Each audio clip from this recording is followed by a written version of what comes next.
Hey, how's it going? Today I'm going to be showing you how to format your own big cities and big builds in Minecraft. So basically, if you're going to a Minecraft project and your idea is you want to make a city. So cities are actually very intricate. There's a lot of things that go into something as big as this. And before I get into the details, I just want to say that the world that I'm in right now is a solo project that I am doing. And as you can see, it is not finished. That's why I want to give you an example now, so you can see what it's like in the early processes of building something of this scale. So, first of all, as you can see, the landscape is not something that you typically see in Minecraft. The reason for that is I used a program called World Painter, and a lot of people that use World Painter, they make these big, unnatural, um, different kinds of landforms, basically. So that's the point of using World Painter, is to make it look more realistic to real life than something that you might find in Minecraft. So basically, going into a city, as you can see, I'm building this on an island, and it is a very hilly island with a bunch of different levels, but I would actually not recommend this because cities, it's much easier to build on a flat surface, especially with roads. It's very hard to find the perfect sort of slope to a road when it's incredibly steep. So I would say keep it simple. If you want, you can do it in a super flat world, but I'll get into that later if you want to build in a super flat world. But generally, I would stick to a flatter world type. So next, you want to think about what kind of buildings you want in your world. In this world, I kind of wanted to throw a mix of things in there, kind of something like San Francisco and California, a little bit of Los Angeles, or maybe even Japan.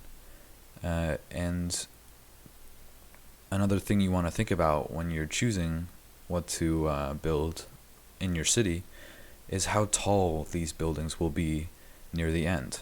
So as you can see, this building over here to my left, if you're looking at me, it is a fairly tall building. Now, I have plans to make taller buildings, but you don't want to completely cover, although it will be covered, you don't want to completely make your landscape look like it's been covered by your buildings. You want to know that it's a mountain or a hill, depending on what you're building on. So that's very important.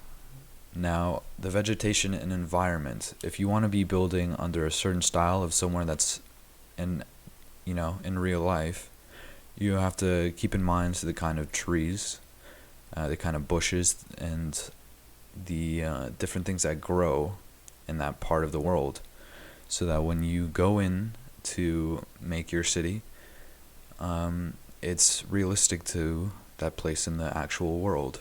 So as you can see, I have palm trees. That's realistic to California, Los Angeles. And I also have, you can't see it right now, but I also have big oak trees, just a very typical big tree. So the environment in Los Angeles is deserty, almost beachy, depending on how close you get to the coast.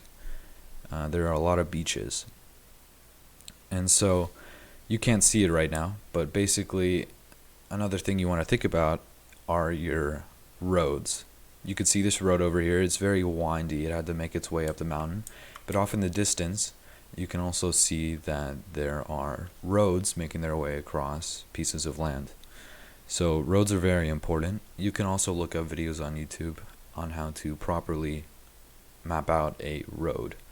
So that's another piece of information that's very important. Now, actually plotting out your builds, and also this is attached to your roads. So basically, what I've done is I've gone around with a very colorful block. In this case, it is cyan wool, I'm pretty sure.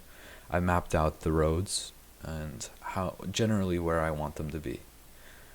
The second important thing is you want to map out your buildings. So what I've done is I've placed a bunch of red cubes or triangles, or not triangles, rectangles around the place, basically mapping out how close I want buildings to be, how big that I want them to be, and that can also help you keep your builds within a certain amount of blocks. That helps a lot when planning out your builds.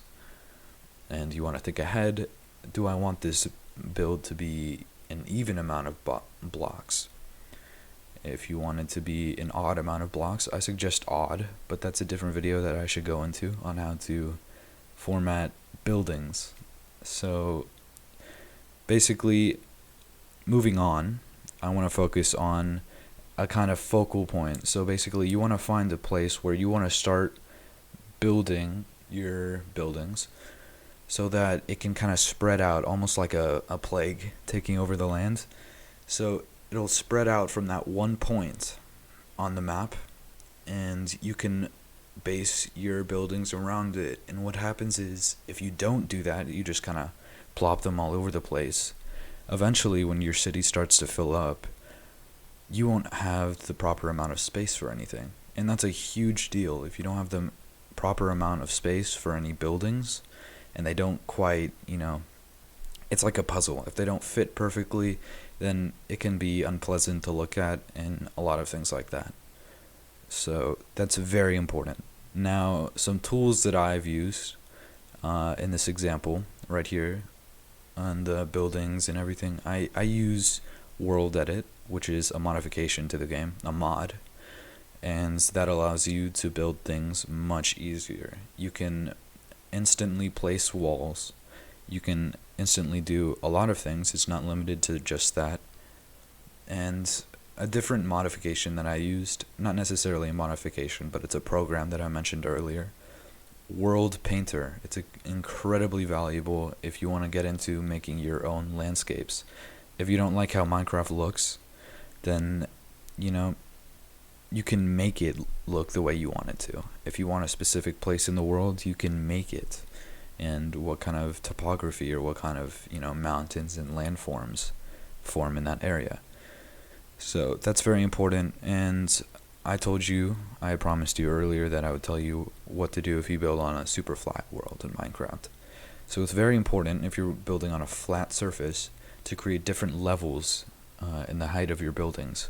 Some buildings should be very tall, some should be smaller, kind of like the building that's right behind me. It's very small, but it's a very cute building. Then you have your big ones, so that they kind of don't mix together, and it's not just a flat plane. It has different levels. That's very important.